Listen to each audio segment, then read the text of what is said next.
The wind scoured the land, dragging grit across the porch boards and rattling loose shingles. Elias Brogan stood in the doorway, boots sunk into dust, staring at the house he had just claimed. The papers were folded neat in his satchel, but ink meant little out here.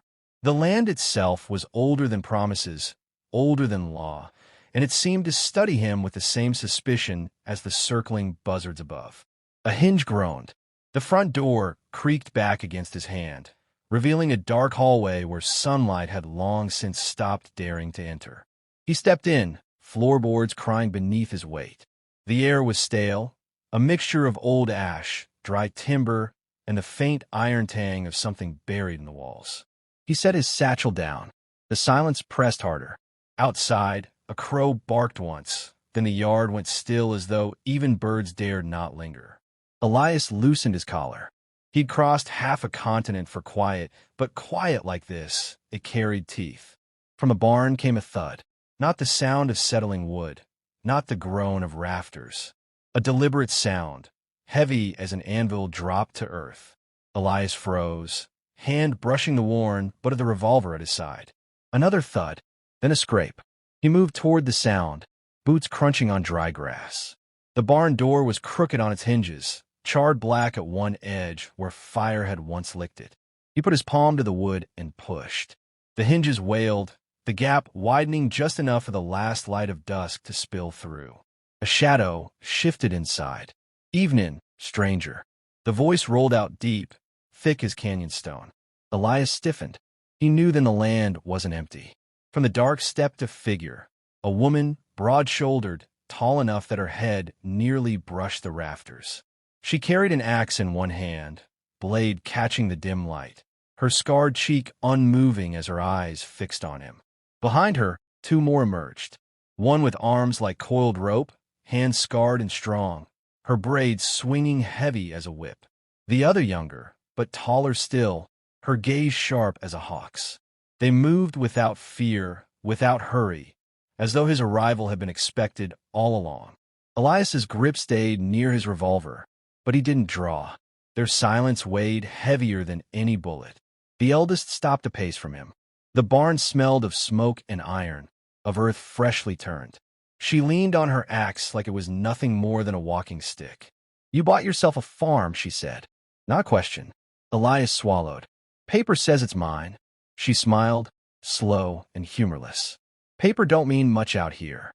The second woman stepped forward, resting her hand on a post carved with strange markings, deep gouges running in patterns Elias couldn't place. "This land remembers blood," she said quietly. "Yours now if you're set on it." The youngest lingered behind, eyes never leaving Elias. She said nothing, but her stare felt like judgment. Elias squared his shoulders, though the years weighed heavy on his bones. "I came for peace," he said. "Peace," the eldest repeated, tasting the word like it was foreign. Her scar caught the last slant of red sunlight. Then her voice hardened, final as a judge's gavel. "You're going to live with us." The words cut the silence clean in two. Elias blinked.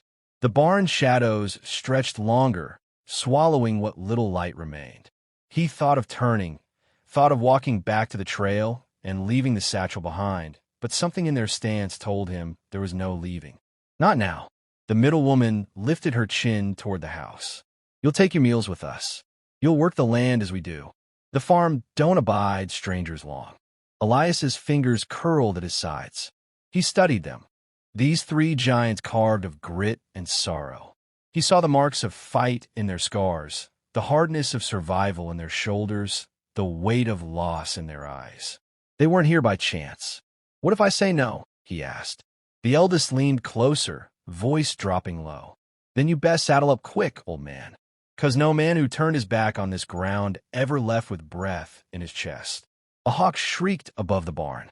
The wind rushed through, tearing dust into a whirl around them. The women didn't flinch. Elias stood caught between the grave silence of their demand and the long ache inside him, the ache that had driven him to buy this forsaken land in the first place. He let out a slow breath. "Then I reckon I'll stay." The youngest tilted her head, as though weighing his answer. For the first time, Her mouth twitched with something like approval. The eldest stepped back, the axe sliding on her shoulder. "Good," she said. "You'll need to know the rules." The barn door creaked as the wind caught it again. Elias glanced past them into the dark, saw the glint of tools larger than any hand ought to need, saw the faint outline of rifles laid across a beam, saw grooves in the dirt floor like something had been dragged again and again. The women turned without another word, moving toward the house, their shadows long and strange against the last smear of crimson sky. Elias lingered at the barn's mouth, alone for the briefest moment.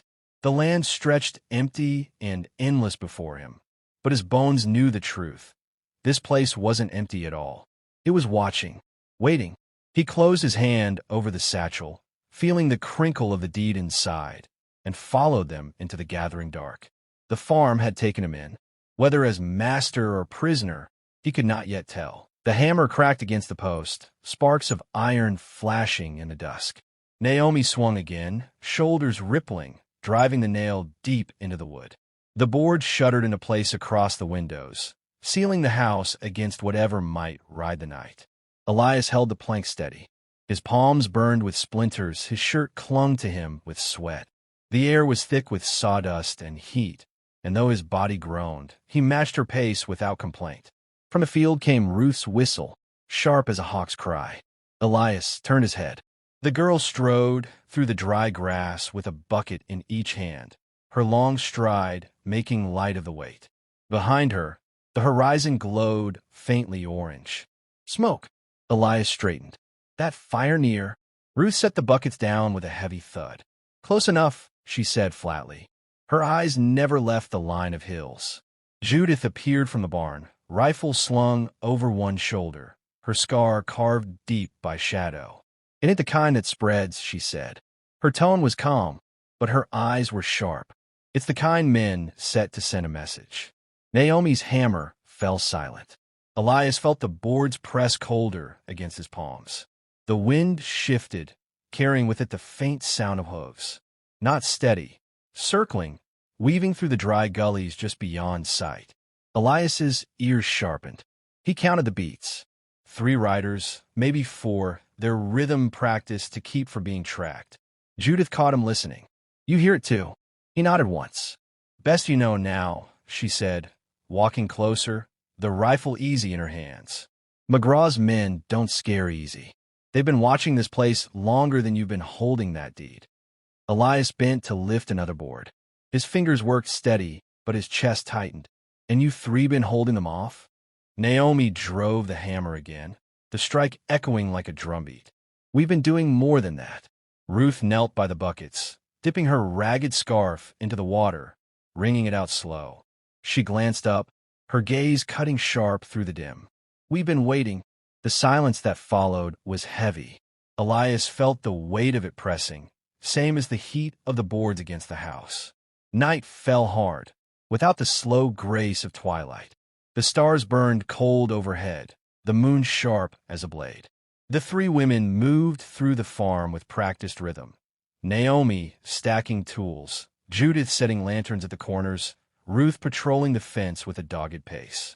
Elias sat at the porch, revolver resting across his knee.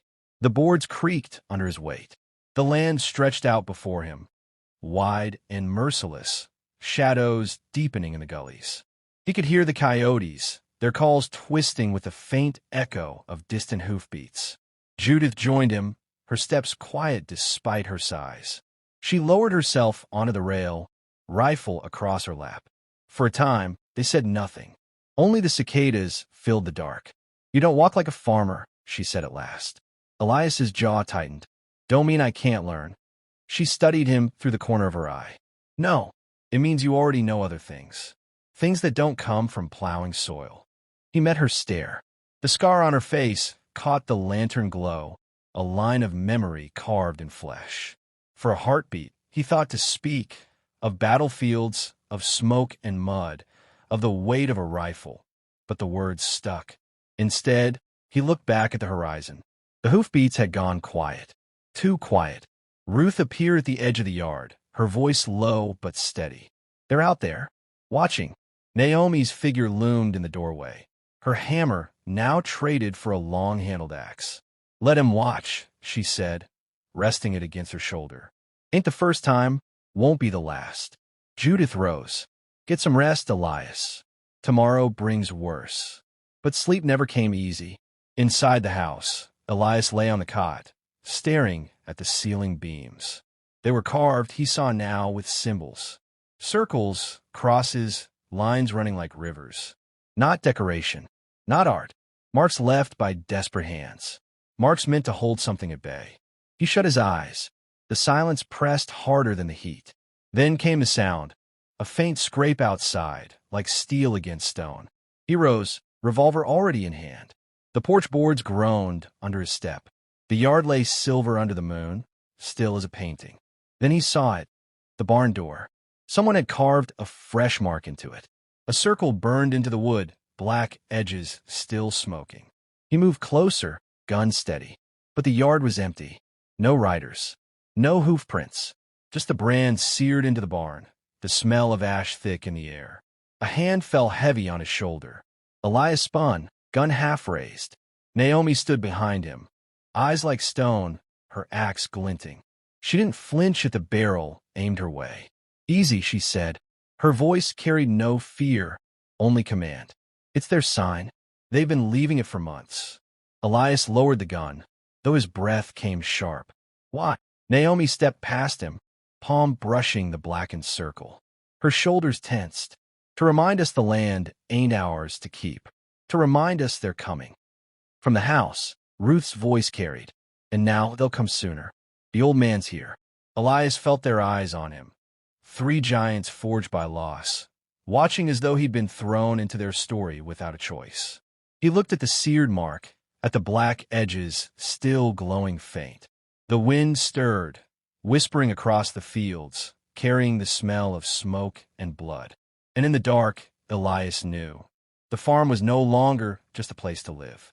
It was a battlefield waiting for dawn. The shovel bit into the earth with a hard clang, sparks flashing off hidden stone. Elias leaned on the handle, sweat rolling down his brow, the trench running jagged across the yard. Beside him, Naomi hefted timbers into place, her muscles straining as though she carried half the farm on her shoulders. Dust clung to her skin, and the air smelled of sap and iron. Behind them, Ruth walked the fence line, laying wire along the posts, her steps quick, her eyes never leaving the horizon. The faint trail of dust on the ridgeline had been there since dawn, a smear that didn't fade, a warning written against the sky. Judith's voice cut through the heat. "Keep the lines tight, Ruth. McGraw's dogs'll test him first thing." Ruth didn't answer, just yanked the wire taut until it sang sharp in the wind. Elias pressed the shovel in again. His back ached, but his hands worked steady, as though his body remembered the motions from long ago. Dig, fortify, prepare. The sounds of war disguised as farm work. The hammering stopped. Naomi straightened, wiping her arm across her face. "They're trying to starve us out," she muttered. "No riders close, not yet. Just circling, watching, like buzzards." Judith adjusted the rifle strap across her chest. "They'll come, sooner than we're ready." Elias glanced at the ridgeline again. The dust was thicker now, swelling like a storm cloud. His jaw tightened. He knew the rhythm of waiting, the silence before thunder struck. The night fell hard and sudden. The lanterns threw long shadows against the boards, and the farm seemed to shrink into a fortress of flickering light. Elias sat with his back against the barn, rifle across his knees. His revolver lay at his hip, freshly oiled, every chamber full. Ruth returned from the well, water pail, sloshing. As she stepped past, the sound of hoofbeats broke the night, sharp, close, then gone. The water rippled in the bucket. Naomi gripped her axe and stalked toward the fence. "They're here." The women spread, without a word, each taking their place. Elias rose, rifle shouldered, breath low. He scanned the dark. Shadows shifted beyond the fence, riders weaving in and out of moonlight. Not attacking, watching. Judith called out, her voice like a gunshot. "You circle all you like. You won't scare us off." No answer came. Only the sound of laughter carried on the wind, cruel and hollow. Then silence again, thick as wool. Hours crawled. The riders never charged, never vanished, only lingered. Elias sat with his rifle, eyes fixed on the dark.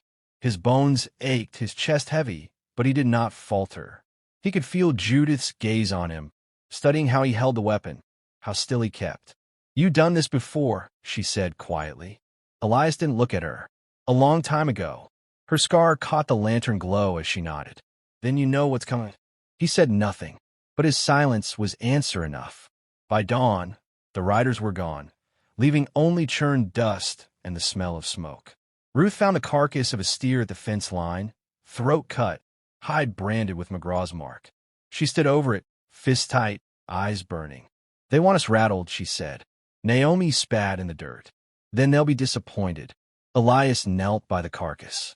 The cut was clean, professional. Not cruelty, calculation. He wiped his knife against his trouser, though it was his memory more than his blade that felt stained. The day burned hotter.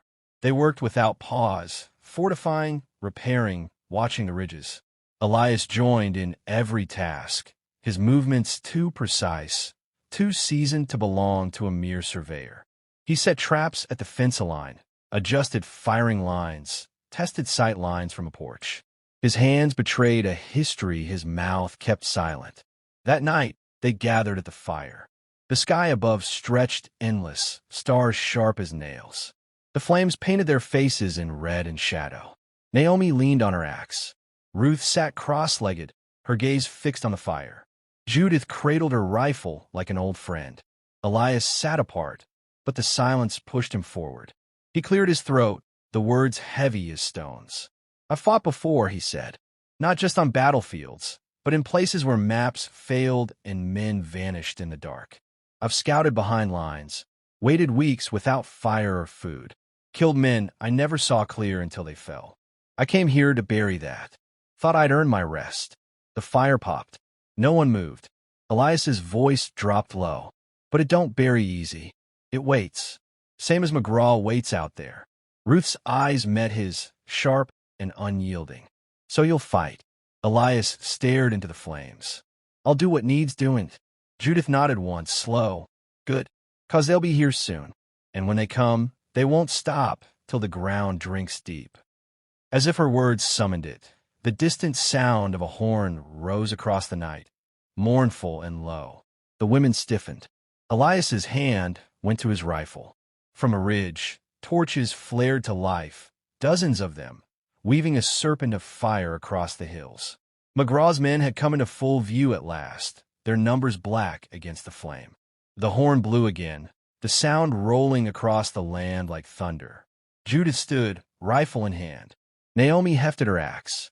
Ruth rose swift as a whip. Elias pushed to his feet, shoulders squaring against the weight of what was coming. The torches moved closer, the serpent winding down the ridge toward the farm. The storm had risen, and it was riding straight for them. The first shot split the dawn. A rider toppled from his saddle, torch scattering sparks across the dry grass. Then came the thunder of hooves, a storm rolling down on the farm in a flood of dust and fire. Elias fired again. The crack of his rifle tore through the morning, the bullets striking clean. Another rider fell, his scream carried off by the wind. Naomi swung her axe from the porch steps, cleaving into the first man to cross the fence. With splintered, blood-sprayed, the man crumpled. She roared, a sound that rattled the windows. Judith's rifle sang from the roof, each shot placed with icy calm. One after another, riders pitched sideways, bodies tumbling beneath their own horses. Smoke wrapped around her like a cloak. Ruth darted between shadows, pistol in each hand, moving fast as a whip crack. Her bullets flashed in the haze, striking men before they even turned their heads. The yard filled with chaos, horses screaming, men shouting, the air thick with gun smoke and dust. Elias moved like a ghost among it, steady, precise. Every pull of his trigger brought another man to the ground. His face was carved in stone, his eyes cold and unflinching. McGraw's men swarmed the fence, tearing at wire, leaping over posts. Naomi met them with steel, her axe rising and falling, each strike splitting wood bone, or both. Blood streaked her arms, her breath harsh and unbroken. Judith called out targets from above, her voice cutting through the smoke. Left flank. 2 riders break in. Elias swung his rifle, fired once, twice. Both men dropped. The clash rose to a fever, bullets biting wood, glass shattering. The house itself trembling under the assault. A torch struck the barn, flames leaping into the dry roof. Ruth darted inside, dragging water to douse the fire, bullets snapping around her heels. Through the haze, McGraw himself rode forward. His coat flapped dark behind him. His eyes glinted cruel under the brim of his hat. He raised his revolver, shouting above the din, "The land's mine. You'll rot in the dirt you think to claim." Elias stepped into the open, rifle steady against his shoulder. He fired. McGraw's hat flew from his head, the bullet grazing close. The Baron snarled, yanking his horse aside, but Elias's voice rang clear across the yard. "You're wrong, McGraw. This ground remembers justice." The men hesitated, fear seeping into their charge. For the first time, whispers ran through them. Old whispers, half-remembered tales. Elias moved forward, rifle lowering to his side, revolver drawn now. His voice carried like a tolling bell. "You know my name? You rode with men who feared it." McGraw's sneer faltered. Judith's rifle fell silent. Naomi's axe stilled. Even Ruth, panting, bruised, leaned against the barn, her eyes locked on Elias. The old man's shadow stretched long across the blood-soaked dust. "I was the Surveyor's ghost," Elias said, his words cutting through the smoke. "And I never missed what I aimed for." The air shifted. The riders wavered. Some pulled their reins, some turned their mounts outright. But McGraw roared, forcing his men forward with pistol fire. The duel was set. Elias and McGraw faced each other across the churned yard, dust curling between them, the world shrinking to 2 figures bound by hate. McGraw spat. "You're just a tired relic." His gun lifted. Elias's revolver flashed. The shots cracked together, one sound, one heartbeat. McGraw lurched in the saddle, blood blossoming across his chest. His pistol fired wild into the sky as he toppled backward, striking the earth with a final thud. The silence that followed was deafening. McGraw's men broke. Horses reared, riders fled, the dust cloud unraveling in panic. Bullets no longer flew, only hoofbeats fading across the hills. Naomi leaned on her axe, chest heaving. Judith lowered her rifle, her scar catching the weak light of dawn. Ruth dropped her pistols, sliding to sit against the barn, her breath ragged. Elias stood unmoving, smoke curling from the barrel of his gun. His eyes stayed fixed on McGraw's still body until the last rider vanished from sight. The farm lay torn and bloodied, the barn scorched, the ground littered with the dead. But it still stood. They still stood. Judith stepped down from a roof, rifle slung. She looked at Elias, her voice low.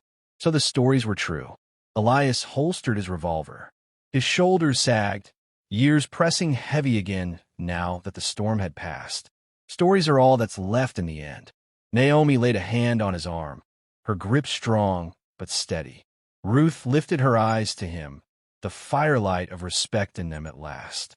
Together, they turned toward the ruined yard, the rising sun burning red across the sky, and the storyteller's voice carried soft, as though from another age. They say the land still whispers of that day.